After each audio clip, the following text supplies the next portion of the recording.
نحمده ونصلي ونسلم على رسوله الکریم اما بعد۔ اللہ والے عجیب و غریب لوگ ہوتے ہیں۔ جتنا وہ اللہ سبحانہ و تعالیٰ کی معرفت حاصل کرتے جاتے ہیں اتنا زیادہ ان میں عاجزی آتی ہے۔ اللہ کے رسول صلی اللہ علیہ وسلم کا یہ قول ان پر ثابت آتا ہے کہ من تواضع للہ رفعہ اللہ، جو اللہ کے لیے تواضع اختیار کرتا ہے، جو اپنے آپ کو ہمبل کرتا ہے اللہ کی خاطر،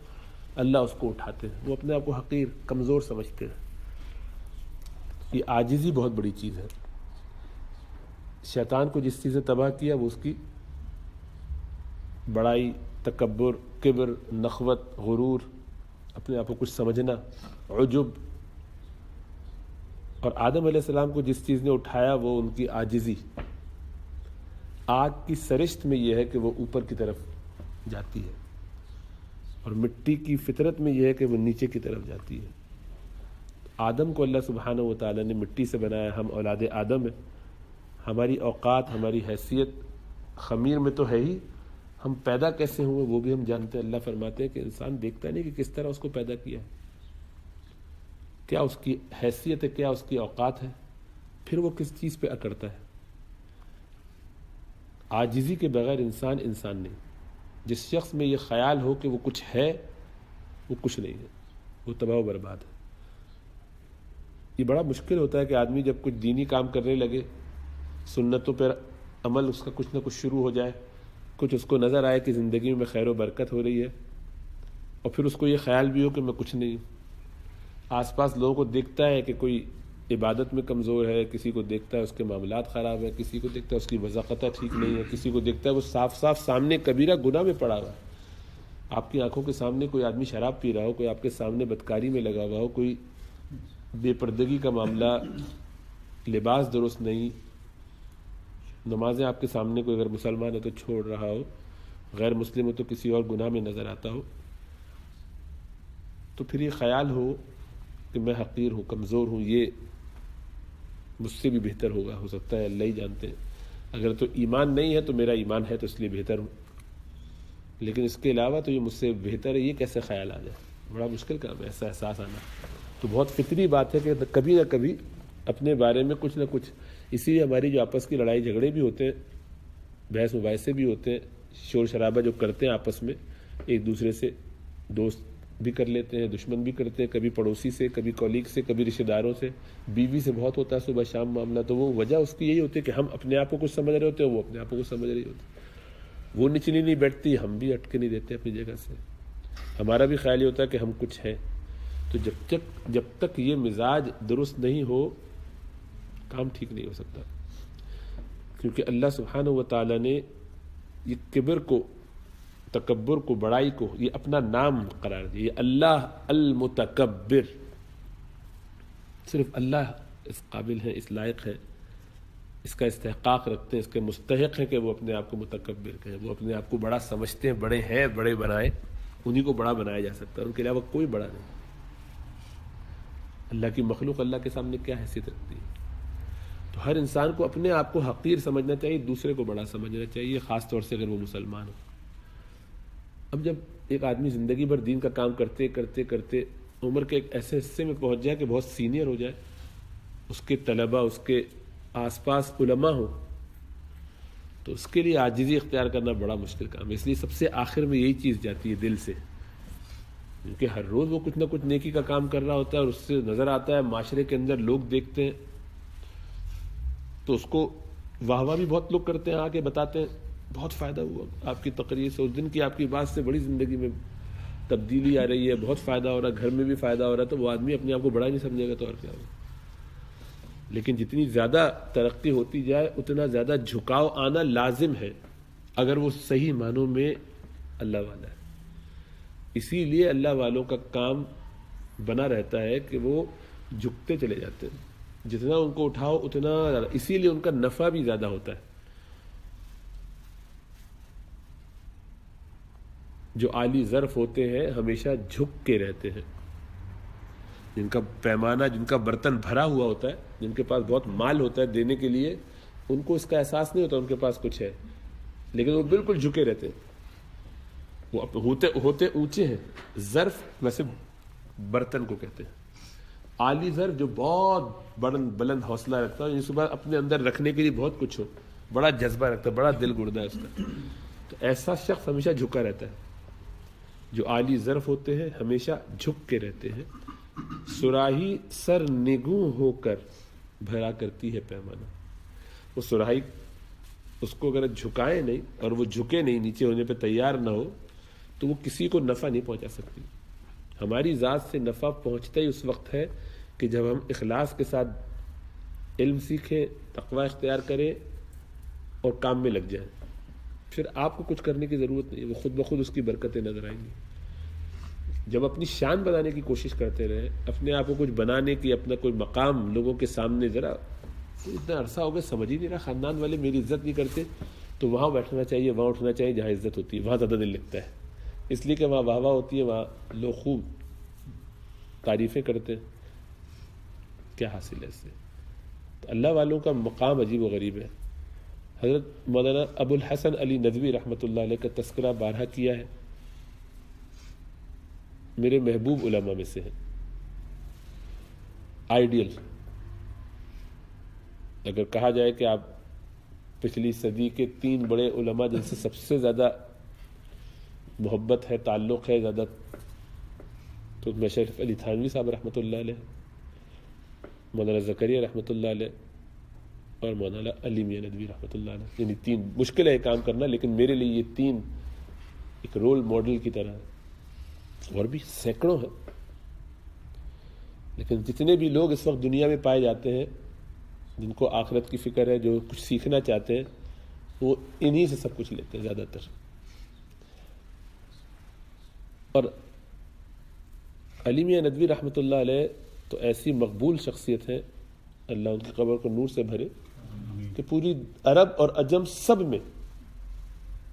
نہ صرف یہ کہ مقبول ہے، محبوب ہے،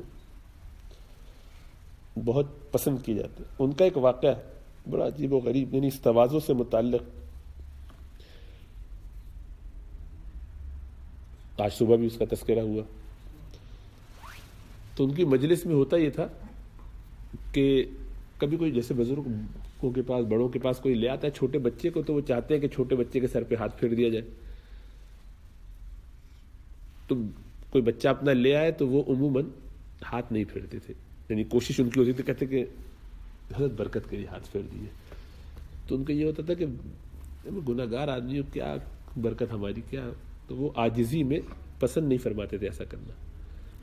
وہ ذرا زیادہ کہہ کہ حضرت ایک آدھ دفعہ اور کہہ دے، یعنی دوسری مرتبہ پھر کہہ دے نہیں مانا، سمجھدار نہیں ہے، سینئر نہیں ہے، پرانا نہیں ہے، تو اس کا دل توڑنا مقصود نہیں ہے کہ اس کو دل ٹوٹے گا. تو پھر ہاتھ رکھ دیتے تھے بچے کے سر پہ، اس کے حکم کی چلو لاج رکھ لو، اس کے کہنے کی لاج رکھ لو، اس کے کہنے پہ. جو نیا آدمی ہوتا ہے جس کو ذرا یا عقیدت زیادہ ہوتی ہے، تو وہ اس عقیدت کے جوش میں اس بات کو بھول جاتا ہے کہ انہوں نے کہا کہ نہیں، تو پھر نہیں مان لینی چاہیے بات. لیکن بعض لوگ ذرا اصرار کرتے ہیں، جو آہستہ آہستہ بھی نئے ہوتے ہیں یا ترقی کر رہے ہوتے ہیں یا مغلوب ہو جاتے ہیں، اس وقت وہ بس وہ ان کا گمان ہی ہوتا ہے کہ ان کی طرف سے اگر ہاتھ رکھ دیا جائے گا تو بچے کو فائدہ ہو جائے گا. تو ذرا محبت پیار کا بھی اظہار لوگ کرتے ہیں، جاننے والے بھی کبھی کرتے ہیں ایسا کہ ہاں لیکن بس آپ رکھ دیجیے، ہمارا یہ کام ہو جائے اپنے گمان کے مطابق. تو حضرت ان کا دل بھی نہیں توڑنا چاہتے، تو پھر دوسری دفعہ اگر مزید کسی نے کہا تو ہاتھ رکھ دیا کرتے تھے. ہاتھ رکھ کے بچے کے سر پہ کچھ پڑھتے تھے. تو عموماً بزرگ کچھ پڑھتے ہیں، کچھ کہتے ہیں. تو حضرت مولانا کلیم صدیقی صاحب حافظہ اللہ، یہ انڈیا میں پھلت کے بڑے شیوخ میں سے ہیں، بڑے عالم ہیں. ان کا عجیب و غریب معاملہ یہ تھا کہ وہ حضرت کے ظاہری بات نہ صرف یہ کہ بہت مطیع اور متعلق رہے، بلکہ ان کے خلیفہ بھی ہیں، اور ان سے ماشاءاللہ بہت دین سیکھا انہوں نے. تو علی میاں ندوی رحمۃ اللہ علیہ کو جب بھی وہ دیکھیں کسی بچے کے اگر سر پہ ہاتھ رکھ ہی دیا ہے تو کچھ پڑھ رہے ہیں، تو کہنے لگے کہ مجھے یہ خیال ہوا کہ شاید بچے کے سر پہ ہاتھ رکھنے کی بھی کوئی دعا ہوگی مسنون، کوئی حضرت پڑھتے ہوں گے، میرے علم میں نہیں تھی. تو میں چاہتا تھا کہ یہ مجھے پتہ چلے حضرت کیا پڑھتے ہیں، کیا دعا ہے جو پڑھی جاتی چھوٹے بچے کے سر پہ ہاتھ رکھتے ہوئے. تو کہنے لگے اب ظاہری بات ہے ہر وقت آدمی اتنا قریب نہیں ہوتا، اور حضرت بہت آہستہ سے پڑھتے تھے تو سننے کا بھی موقع نہیں ہوتا تھا. تو کہیں گے ایک دفعہ ایسے ہی مجلس میں ہوا تو میں نے دیکھا کہ ایک صاحب اپنے بچے کو لے کر آئے ہوئے اور یہ بات کریں، تو مجھے تھا کہ یہ کہیں گے تو میں ذرا پہلے سے قریب بہت بڑھیا ہوں، بالکل پیچھے جا کے اور سنوں کہ کیا ہے۔ دیکھو یہ جذبہ، مجھے پتا ہے کہ میرے شیخ میرے بڑے یہ کر رہے ہیں، تو اس کا مطلب ہے اس میں کوئی نہ کوئی ایسی گر کی کام کی بات ہوگی جس سے مجھے فائدہ ہو جائے گا، کوئی سنت ہوگی جو مجھے نہیں معلوم۔ اب وہ یہ نہیں سوچ رہے کہ میں بڑا عالم ہوں، کتابیں کھول کے خود ہی ڈھونڈ لیتا ہوں، معلوم کر لوں گا کسی سے، مجھے کیا ضرورت ہے ان سے پوچھنے کی۔ پوچھ اس لیے نہیں رہے کہ یہ بے ادبی ہے، کسی بڑے سے سوال نہیں اس طرح سے کیا جاتا، تو کبھی بے تکلفی میں کرتا ہے آدمی، لیکن عام طور پر بس